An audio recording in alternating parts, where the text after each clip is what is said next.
Masterclass. Today is the first GST Masterclass in English and the fourth one in the entire sequence of Masterclasses on GST that have been held so far. And the subject today is registration and migration to GST regime. Frequently asked questions that have been sent on social media with hashtag Ask Adhia have been selected in advance by Finance Ministry officials, and today an esteemed panel of guests is with us. They are senior Finance Ministry officials. They'll be answering in fact the frequently asked questions that have come on social media. Let me introduce them to you. Hasmukh Adhia, Revenue Secretary, is with us. So is Mr. P.K. Jain, Chief Commissioner of CBEC, and Prakash Kumar, CEO, GSTN.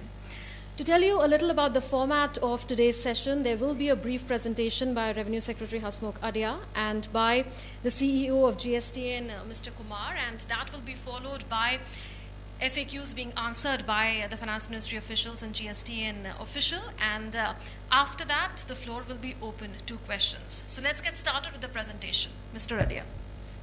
Thank you very much, Munmun. First of all, I would also like to extend my warm welcome to all those people who are gathered here, as well as those who are watching us online everywhere. I'd also like to express my gratitude to the Press Information Bureau and the Doordarshan, which have taken this initiative of disseminating knowledge on GST to various small traders, big traders, tax practitioners, and also to government officials. It's been a wonderful experience so far. A lot of other channels also are carrying these episodes, and I'm thankful to them also for sending this message to lakhs and lakhs of people through this initiative. The three classes which we have taken in the GST Masterclass were all in Hindi. And this class is a series of three classes, again on the same subject but in English. The first class is on registration and migration from VAT to GST, from service tax to GST, and also on the issue relating to GSTN, how to handle the GSTN related issues of registration, etc. Those of you who have already watched class 1 of the master class in Hindi, they need not watch this because this is a repetition of the same thing in English. We'll start with a small presentation, and this presentation will tell you basically who all are supposed to register for GST, who all are excluded from registration of GST, how to register yourself online, and what are the modalities connected with the registration that you have to follow. So this is a complete presentation on registration. In fact, I can confidently say that those of you who follow this presentation and also listen to the questions and answer session, they will not need anybody's help for doing registration. They can do it themselves. But at the most, if they have any fear, they can take the help of a IT graduate who knows a little bit of IT, how to handle computer, and they will be able to register themselves online. So this is such a simple thing. So we'll move on to the presentation. The first thing is, who is supposed to register under GST? Anybody whose turnover is about 20 lakhs for a year. Now this we calculate with reference to the last year. So if you are already a dealer last year, and if your trading volume or if your manufacturing turnover was about 20 lakhs last year, then you are supposed to register.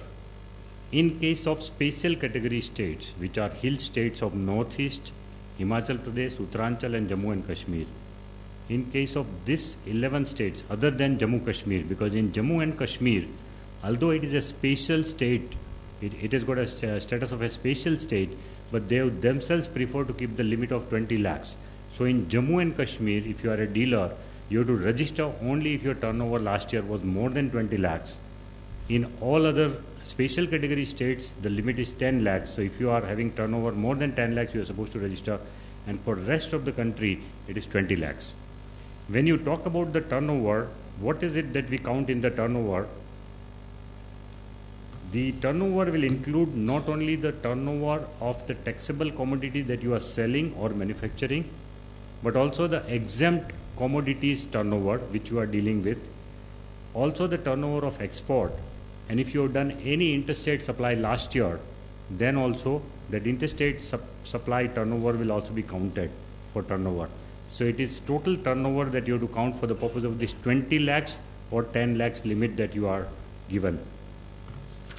The second issue is that if your turnover is less than 20 lakhs, but if you are a person or a dealer or a company supplying goods to another state or services to another state, then you are supposed to register under the GST compulsorily. So your turnover may be 10 lakhs, your turnover may be 5 lakhs, but if you want to do any interstate trade, if you have to sell goods to another state, or if you have to give services to another state, then you are supposed to take registration. This is a fundamental thing. Now, what does it mean when I say that you have to take a registration? Now, what it means is that in the state where you are selling, from the state where you are selling, you have to register, not in the state where you are sending goods. Okay?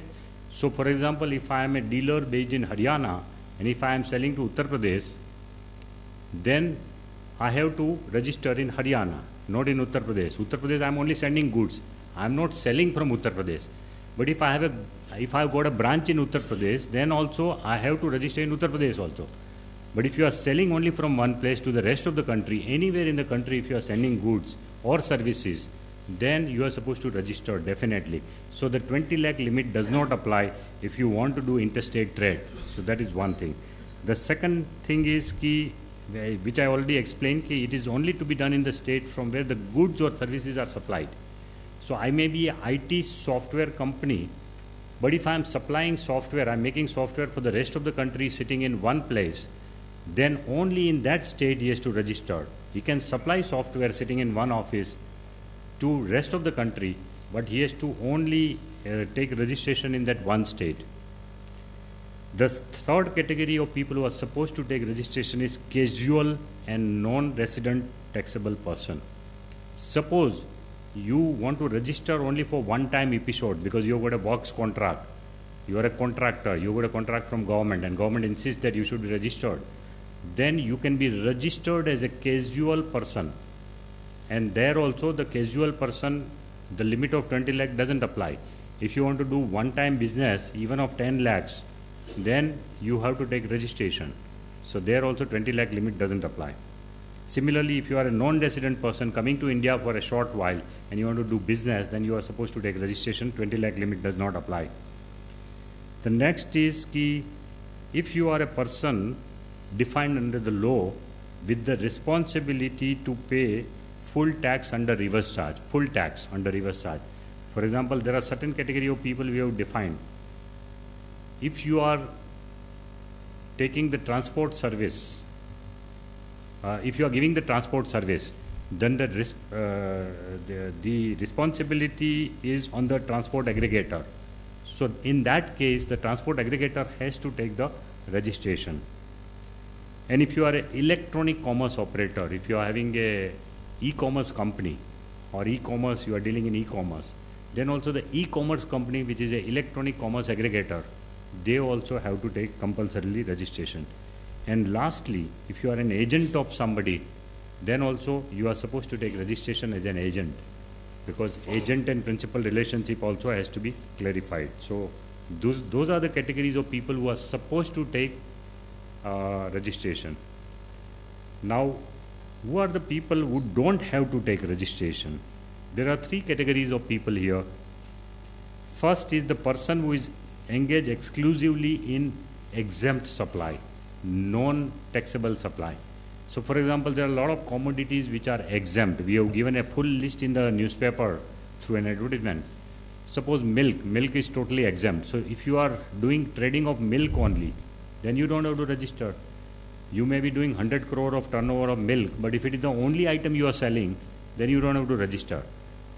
You may be selling food grains which are in loose and not branded foodware, branded food. Then also food items are all exempt category other than branded and in pack condition. So that also, if you are only dealing in that, you don't have to register.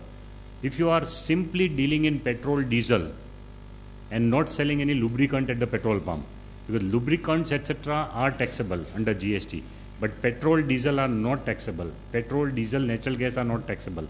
So if you are dealing in those things only, then you don't have to register. But along with the petrol and diesel sale, if you are keeping some lubricants to sell, you have to register under GST. Second category, if you are an agriculturist and you are growing something on the land, that kind of an agriculturist, so then also as an agriculturist, your turnover may be more than 1 crore, but then also you don't have to take registration. So as an agriculturist, whatever amount of goods you sell in the market, you don't have to take registration. Wherever there is a tax on commercial crop production, those taxation is also in the reverse charge on the dealer or the trader who will be purchasing it.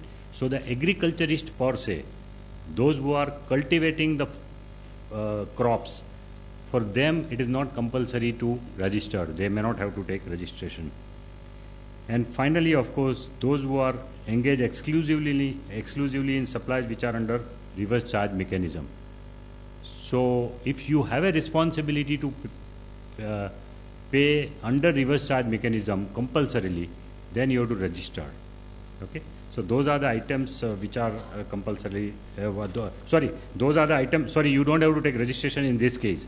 Suppose there is an item on which the tax is payable only in reverse charge.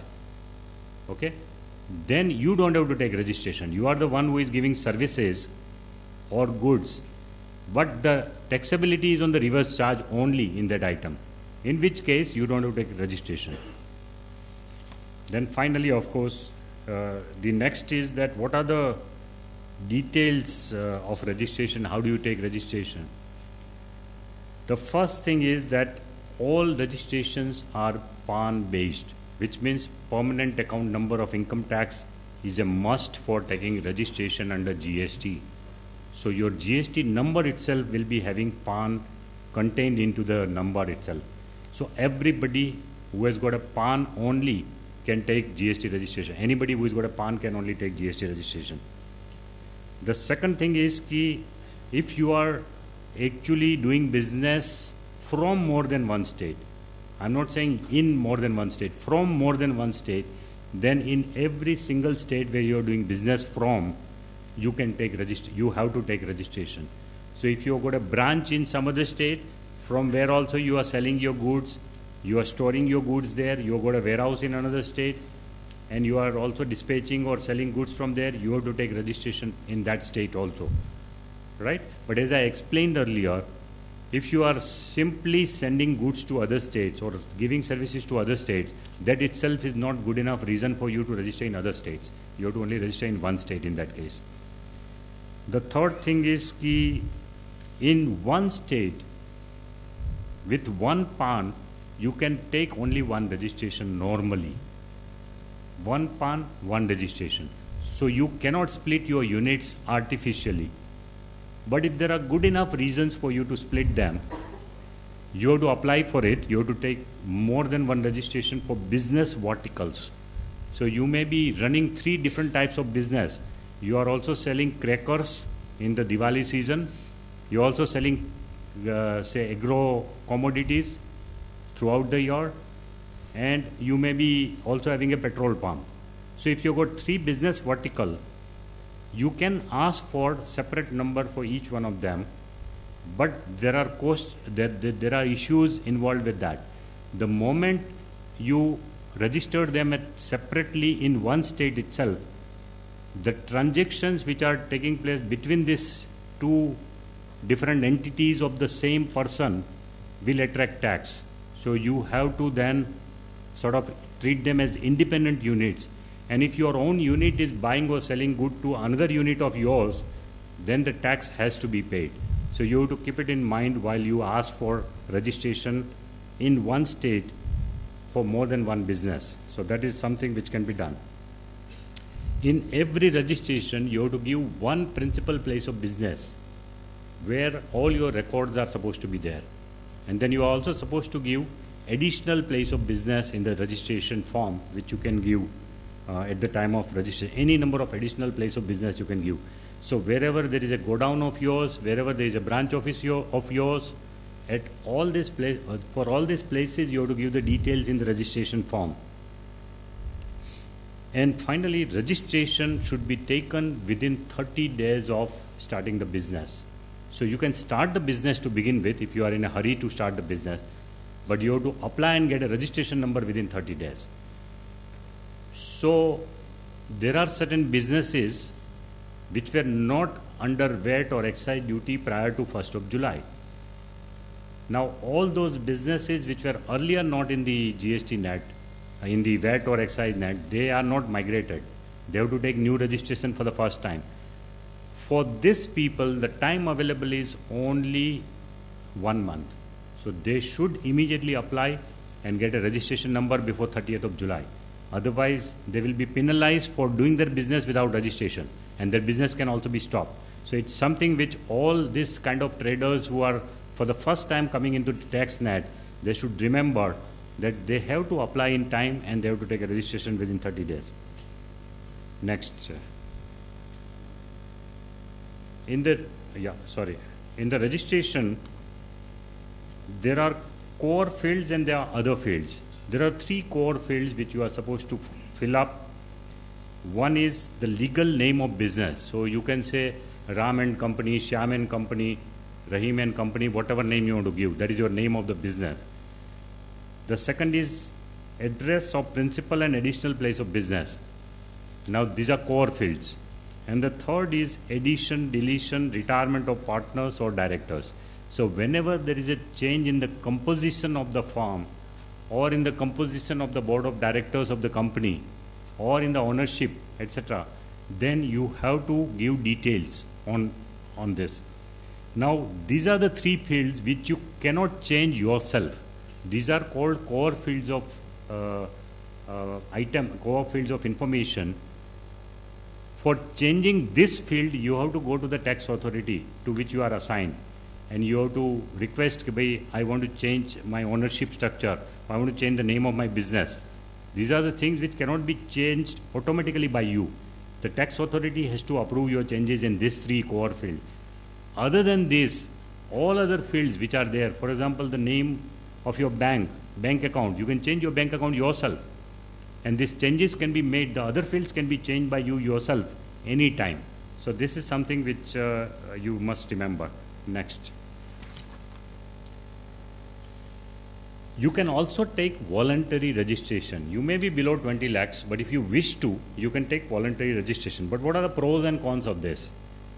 The benefit of this is that if you are registered, your turnover comes on the record, that is one. Second is you can do B2B transaction also. Because normally in B2B transaction, where you are selling your product to another business, that particular business will require input tax credit to be taken for this purchase. And so if you are registered and if you have paid the tax on that item, then he will not have the hassle of paying the same tax in reverse charge mechanism. So he would always prefer, the B2B person would always prefer to buy from a person who is registered. So it is always advisable to register so that you can sell goods to B2B. B2C it is okay, B2C because the consumers don't need any input tax credit. So you can be below 20 lakhs and you may not register, that's fine.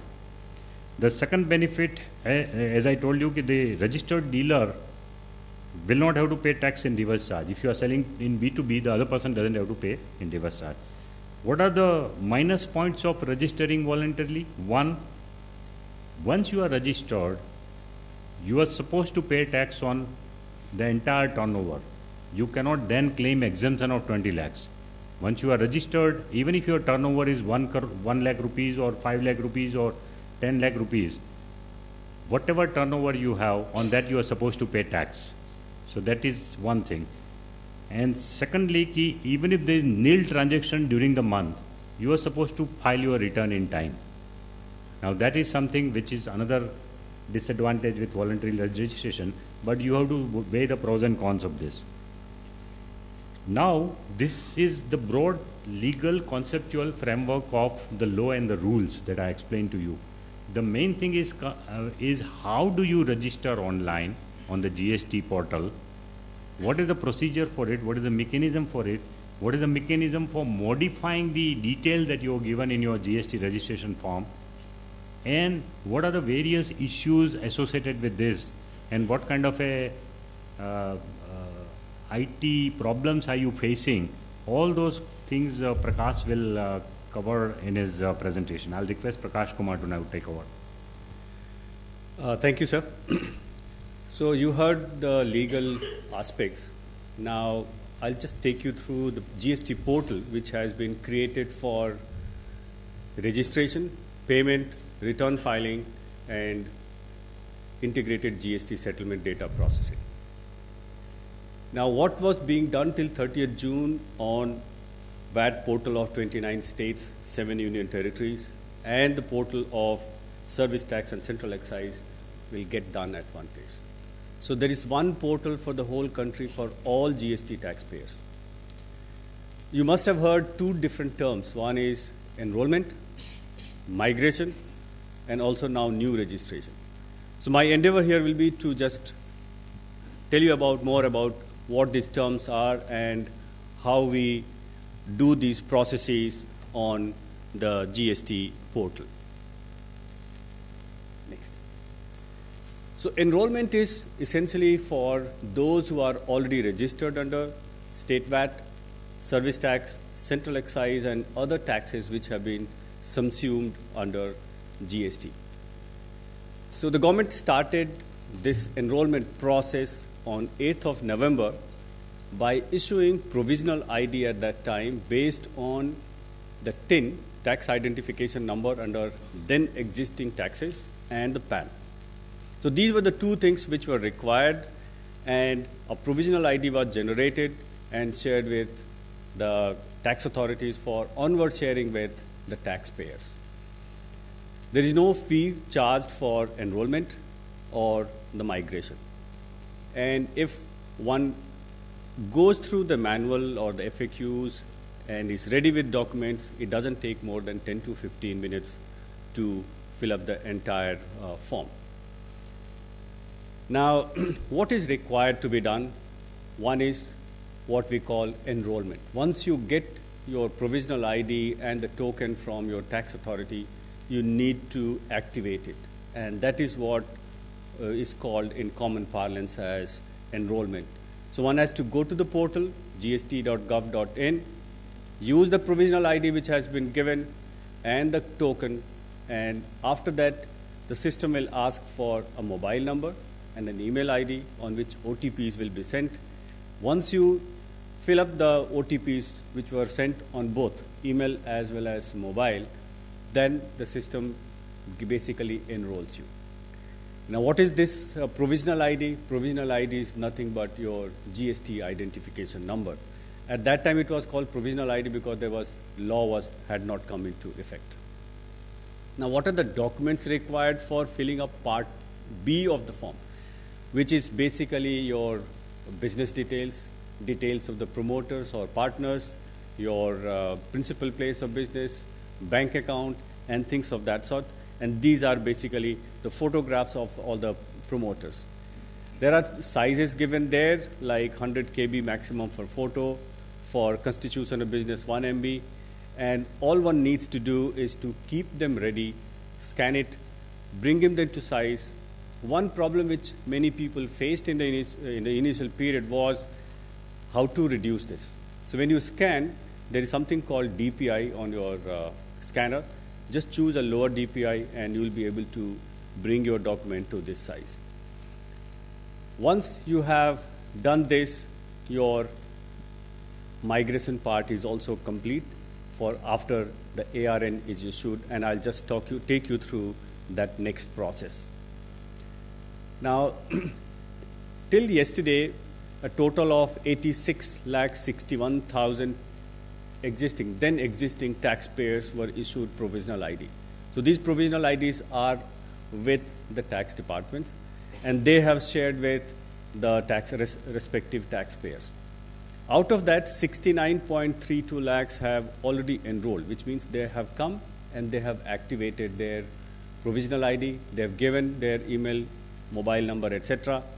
And based on this, we have generated provisional certificate and sent it by email. It's also available on their dashboard. So if they log in, they can see and they can download this provisional certificate, which needs to be displayed in their place of business. Now, out of this 69.32 lakhs, 38.5 have also completed Part B. The Part B is the one which you fill up, which are those business details, promoters details, etc. Then you become eligible for permanent registration certificate, what we call RC, so that you can continue your business without any challenge. So we have still around 30.8 lakh taxpayers who are yet to complete Part B, and we are now sending them emails and SMSs requesting them to come to the portal along with those documents, fill up Part B, and sign the application. Now, signing the application is basically when you sign on a paper that the information provided is true to my best of my knowledge, etc. Similar kind of thing you do here. But then this authentication has to be done by digital signature certificate in case of companies, LLPs, and foreign LLPs. And for others, government has introduced electronic verification code where OTP is sent on the mobile number which you had registered earlier. Just give the OTP and then your signing process gets completed. Now, this was so far as the enrollment process was concerned. For those taxpayers who are already registered prior to 30th June under various laws like VAT, service tax, central excise, and they have been transitioned or migrated to the new law. Lots of people have started making new registration, and let me just take you through the new registration process, which is quite similar to enrollment format as well. And again, one has to go to the same portal, gst.gov.in, and what they need to have is PAN, a mobile number, and an email ID with them, a working email ID. So you just go there, give your PAN, give the mobile number, and give the email ID. A OTP will be sent to both. And this is basically to validate both the things, your mobile number as well as email ID, so that in future we can communicate with you. Simultaneously, the PAN is also validated with Central Board of Direct Taxes with the income tax database. Once that is found okay, a temporary reference number is given, and that is what you take and go and fill up the next one. The next one, you have to fill up the same items what I explained earlier while explaining the enrollment. It's basically your business details, promoters details, principal place of business, if you have additional places, additional place of business, bank account, etc. And then once you fill them up, you sign them. Once you sign, the system gives ARN. Now, ARN is generated after the PAN of the promoters or the directors is validated. Or in case of companies, the directors, the SIN and DIN is also validated online by the system.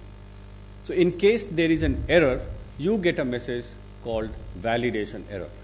And also an email goes to your registered email ID stating that these things have not been validated. Suppose a one particular promoter's PAN is not matching with the income tax database, so there will be a validation error. And the email will say that this particular promoter's PAN did not. So what do? You go back to the portal and correct that so that your validation gets through. Now, once you have got the ARN, which means all validations have been through, then the registration application will be shared with the respective tax authority. Now, he gets 3 working days. Now, working days is important here. Saturdays and Sundays are not included, and similarly, local holidays are not included. Holidays are not included. So he gets a time to go through all the documents. He will go through the lease deed, etc., which has been uploaded, and whatever other information which has been provided. If he wants to know something out of the information which has been provided, or some document is not legible, he can raise a query. And he can ask to supply a new document or a clear copy of the document, or could be like your lease deed had expired. So he will ask you to give a new lease document. And that is what the taxpayer then has 7 working days to file that, and after that, tax officer gets 7 days to approve or reject. And accordingly, the taxpayer gets the permanent registration certificate. Can we go to the next one? This I have already explained that both of them get 7 days. The taxpayer gets 7 days to answer the query, and after that, once the information has been provided to the tax officer, he gets 7 days, and after that, he approves. Then registration certificate is issued. If he has reasons to believe, then he has to record in writing why he is rejecting the application, and that is conveyed to the applicant. Next one. Now, some of the tips which I thought I should give here for the wider audience, we have kept small 2 minutes, 3 minutes video on the GST portal. It's also available in YouTube and Twitter and Facebook, where step-by-step process, how to do it is explained. So my request is all the newcomers who want to do it, please have a look at it. And in fact, you can run it simultaneously while you are filling up. Number 2, keep all the documents ready, as I had explained earlier, and then I'm certain you will be able to do it in 10 to 15 minutes. While writing the name, please ensure that the name is written exactly the way it is written in PAN. If it is not written, then there will be a validation error. In case of companies, similarly, name of the company and the number, which is SIN. In case of directors, directors identification number are also validated, so that should be written clearly. The next one. So some queries have been raised here on Twitter as well as in our call centers that 3 days have gone and I haven't got my registration certificate. I just wanted to re-clarify again, there's 3 working days, and as I explained, if it is someone applies on Friday, then the Saturday and Sunday is not counted. Then Monday, Tuesday, Wednesday will be counted, and by Wednesday evening he will get that. And if a query is raised, please answer that query, that particular relevant part, either by providing writing information or by providing document, as the case may be. Next. So that's all I had to talk about the process. All right, Mr. Kumar and Mr. Adhia, thank you for that. And several questions have come on social media. So let's take them up one by one. The first one is, a taxable person's business is in many states. His aggregate turnover is below 20 lakhs. He makes an interstate supply from one state. Is he liable for registration? That has already been answered, that if there is an interstate supply, then there has to be registration. So we can move on to the second question. Whether a separate GST-IN would be allotted to a registered person for deducting TDS. He has PAN and TAN as well. Yes, of course. The TDS requirement is mainly with the government authority, and those government authorities will be given a separate number by the GSTN, because TCS is there for other people, but TDS requirement is only in respect of government authorities, in respect of contracts which are supplied to the government, the goods which are supplied to government. The government is supposed to deduct, and for that there is a separate registration which government authorities will take. Is separate registration required for trading and manufacturing by same entity in one state? Well, there is only one registration per PAN required. You may be having a trading business or a manufacturing activity, but all of this related to one PAN number, only one registration is required. Even though I am not liable to register, can I voluntarily seek registration? This has been answered. The answer to this is yes. Let's come to the next question. Can we use provisional registration PID, or do we get new GST-IN? Can we start using PID till a new one is issued? I think that has also been answered. The PID will become the GST-IN. So let's move on. This is an important point. Yes. The people are confused about provisional ID and the final ID. We have time and again said that the provisional ID will remain provisional only so long as you get final certificate of registration. But for all practical purpose, that will become your permanent ID also. So the same GST-IN number has to be used by you in business throughout. The only thing which is required is that in order to convert provisional into final ID number, you have to give all the details, and then once you give those details, the computer will generate a certificate of registration for you, and that certificate of registration you have to display. Within 90 days, if provisional ID is not converted into certificate of registration, then that provisional ID will be discontinued.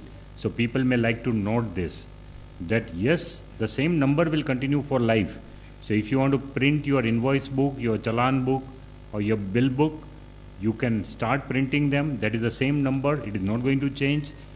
But within 90 days, you have to take the certificate of registration. Whether trader of country liquor is required to migrate to GST from VAT as liquor is out of GST law? You want to reply to this? Liquor is outside GST. If he is only dealing in liquor, then he is not required to take registration.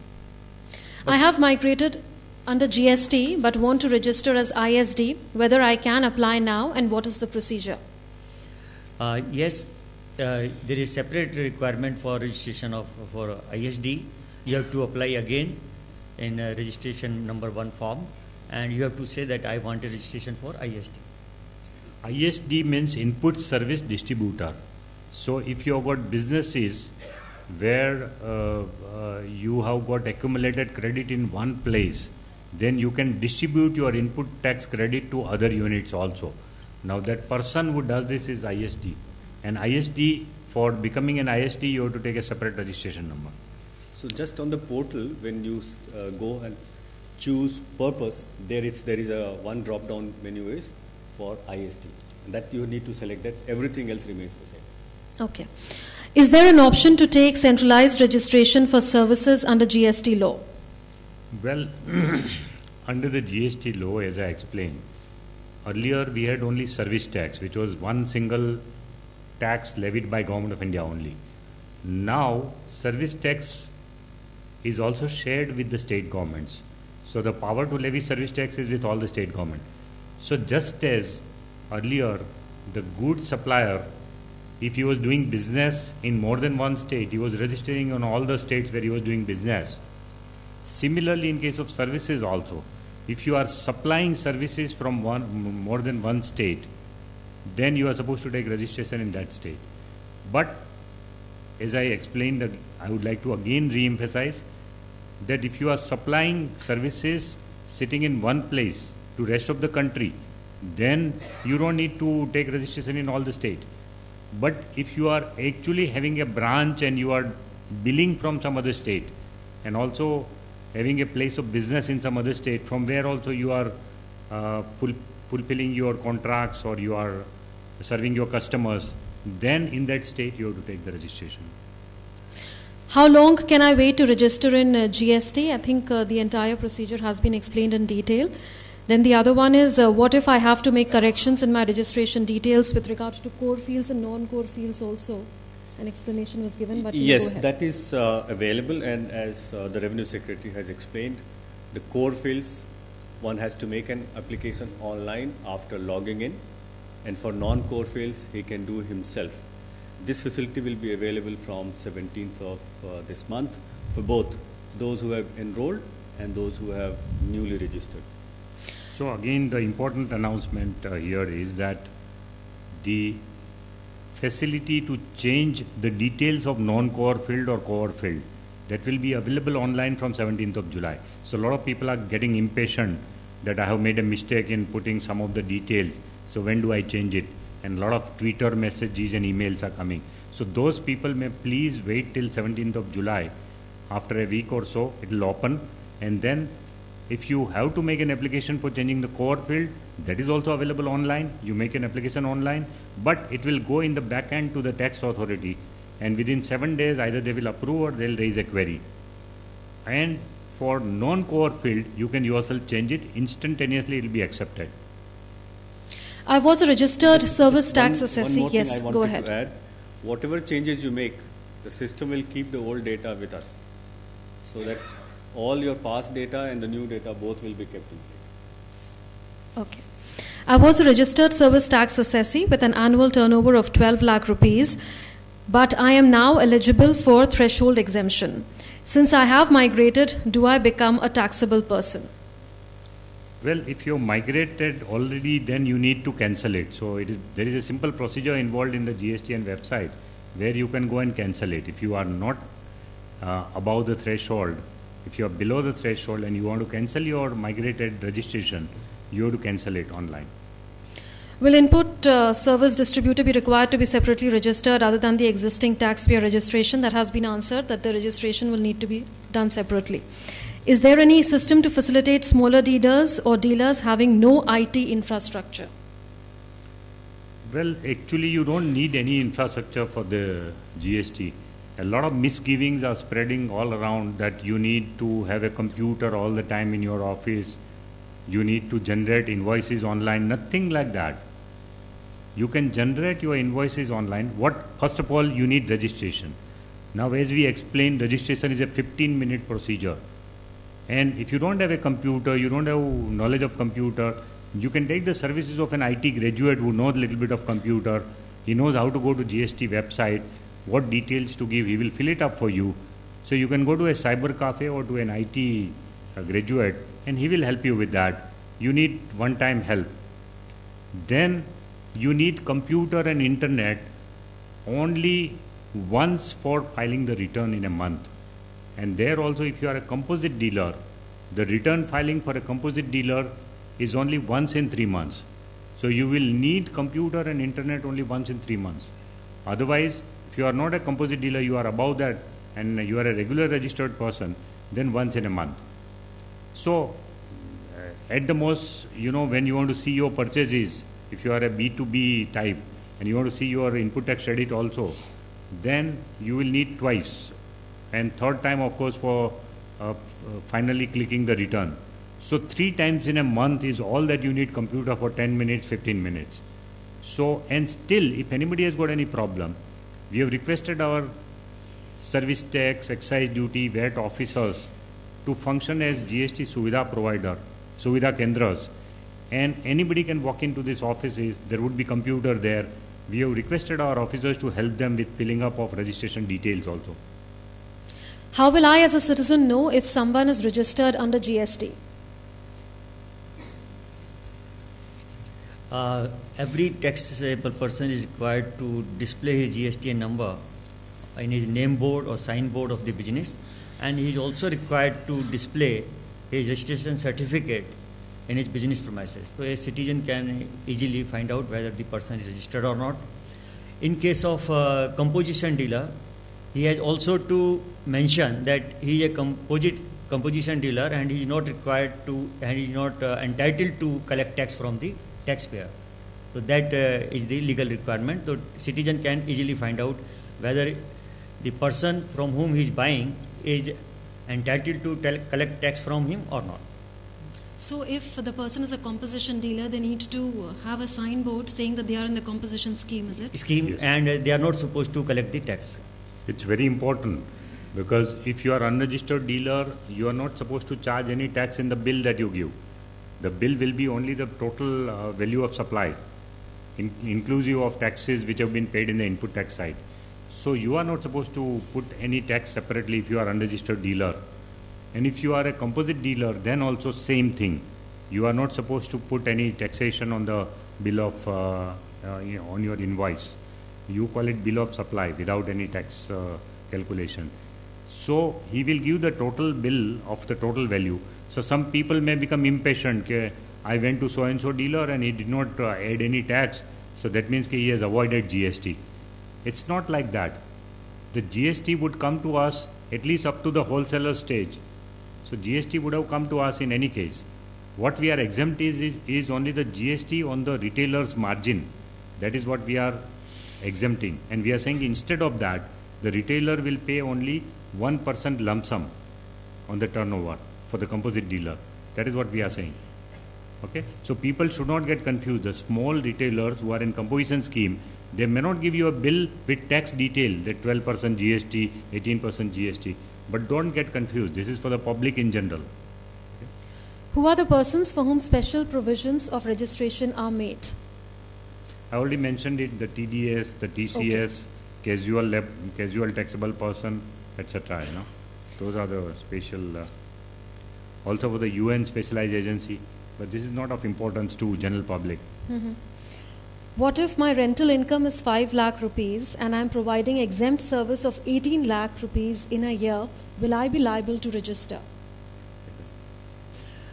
As we have seen, the liability to register arises in a normal case if my threshold is about 20 lakhs.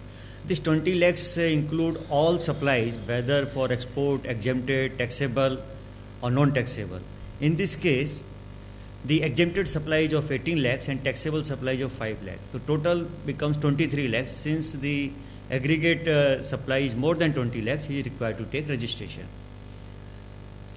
Also, when it comes to rental income, let me tell you that rental income received from individual residential house, that is exempted.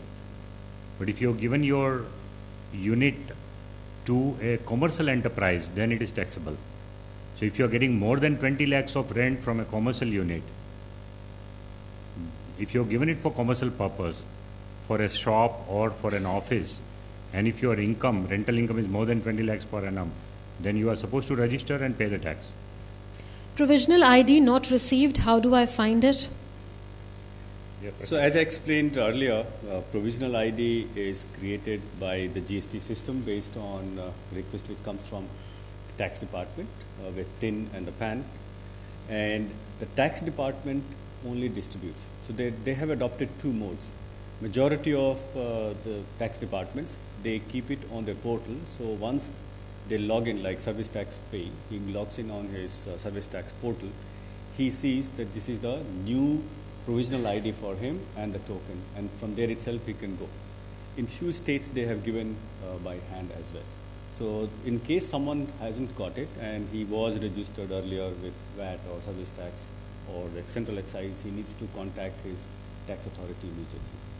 Provisional ID has been cancelled. What do I do to get it activated? Can you just repeat, sorry? Provisional ID has been cancelled. What do I do to get it activated? Okay, so the cancellation also happens on the request of the tax department. Sometime back, almost 2 months back, some of the tax departments took a drive and cancelled the TIN of those who had not filed their returns for many periods.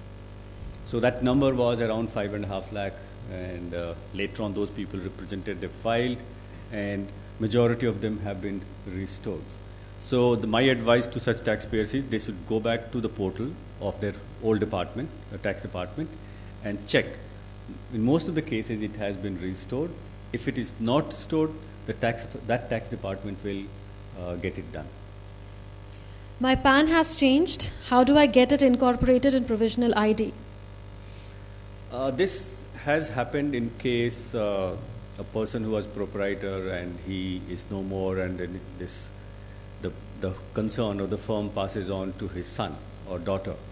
So in that case, the PAN gets changed. So this request again has to be accepted by the tax department, that VAT tax department or the service tax, as the case may be.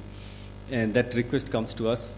So what we do, we cancel the old one, because GST identification number is based on PAN.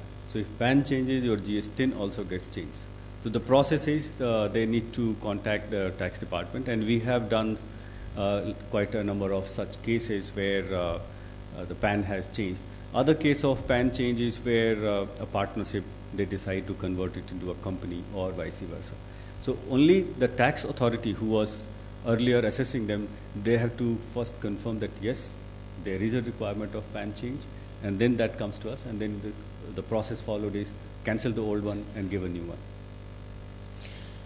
After submission of application, I got validation error. What do I do now? This has also been answered. No, but let me explain, taking a minute here, because lots of people think that once I have submitted, so once you submit your details, all the details, and you sign using DSC or EVC, you get a message called success. Now that success is of signature, that you have successfully signed and submitted. And as I explained earlier, the PAN of all the promoters, authorized signatories, in case of directors, the SIN DIN as well, These are then validated with CVDT. Now this process takes time. We do it in batches. It is not done instantaneously. So almost every hour this batch is run. And in case any validation fails, like PAN doesn't match or SIN or DIN doesn't match, then error is given and also an email is sent to the taxpayer. So all he needs to do is to read that email and go back, log in and make necessary changes, give the name as per the PAN of that particular promoter or authorized signatory, wherever it has failed. Another related question is, not able to sign in with DSC, Digital Signature Certificate. Is there any other mechanism to authenticate? Yes, first time when people install the DSC, it's quite a tedious, long process. But the good part is more than 24 lakh people have already done it in our country. Now what government has also done, they have allowed signing or authentication of registration form using EVC, which is nothing but an OTP which comes on your registered mobile number. So you just put that, so that's the EVC, the third one which is available for signing, and I will request all to use that. However, this is not available to companies, LLPs and foreign LLPs. A related question, OTP not received, what to do? So this happens OTP because of many factors, including the telecom service provider, where you are, which building you are. So there is another button there, regenerate OTP. So that is what one needs to do, to press that and be in a place where you get signal. There are lots of places, even in Delhi, where you don't get mobile signal. So if the mobile signal is not there, you will not get OTP. I mean, this happens when you are doing banking services also. From where can I get the registration certificate? So the provisional certificate based on enrollment of around 69 lakh taxpayer was generated, sent by email. It's also available on the dashboards. But the dashboard is once you log in, then only you can see. And there is a service under the services sector. There is a view, download the certificates, so you can download it from there. Similarly, for final registration certificate, in case of new registration, that's also available there. What can I do in case a query is raised to me in response to my online application for registration? You have already explained that.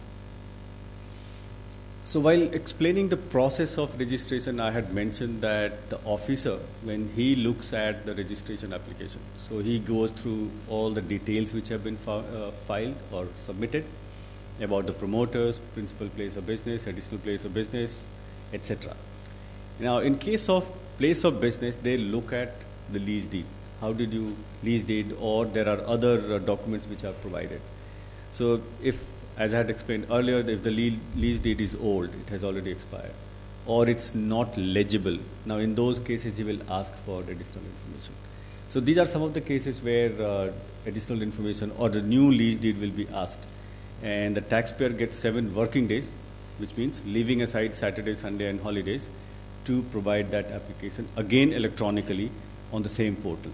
So he doesn't need to go anywhere, he needs to log in and upload the new document. Suppose it's a new lease deed, he has to just simply upload that, and it will go automatically to the tax officer, who will get now 7 days to take a decision. Yeah.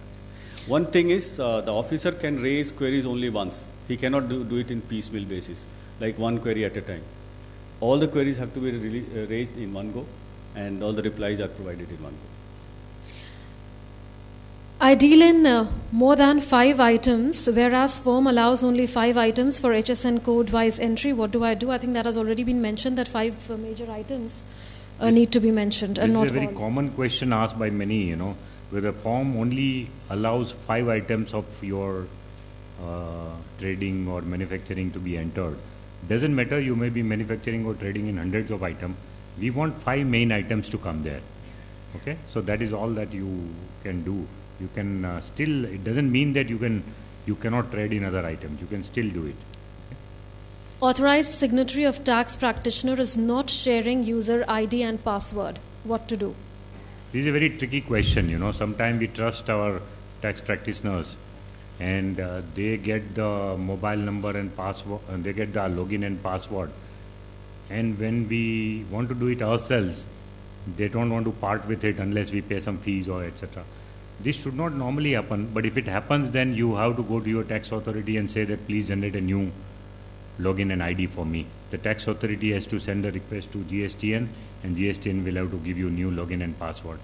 So this is the only possibility that we have. We can open the floor for questions, though we have more questions on social media. If anyone has a question, they may raise their hand, and the mic may be passed to them. Okay. Yeah.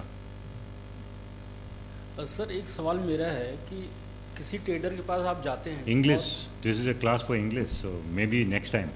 Hindi we have finished, yeah. See, okay. Next. Next. Please pass it on. There was a query that in case of a service provider takes a registration, migrates to GST and his turnover is 12 lakhs and he doesn't cancel it and he goes with it, so he will have to pay the service tax, now the GST on 12 lakhs also? Yes, if you remain registered, if you stay registered, then naturally the liability to file return and liability to pay tax comes. So that is why I mentioned that those who are migrated earlier and they have also successfully generated a provisional certificate of registration, they should cancel it. They should not wait. They should cancel it right away if they don't want to remain.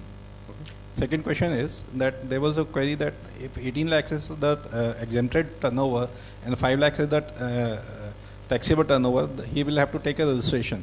So on that 5 lakhs he will have to pay the GST and GST?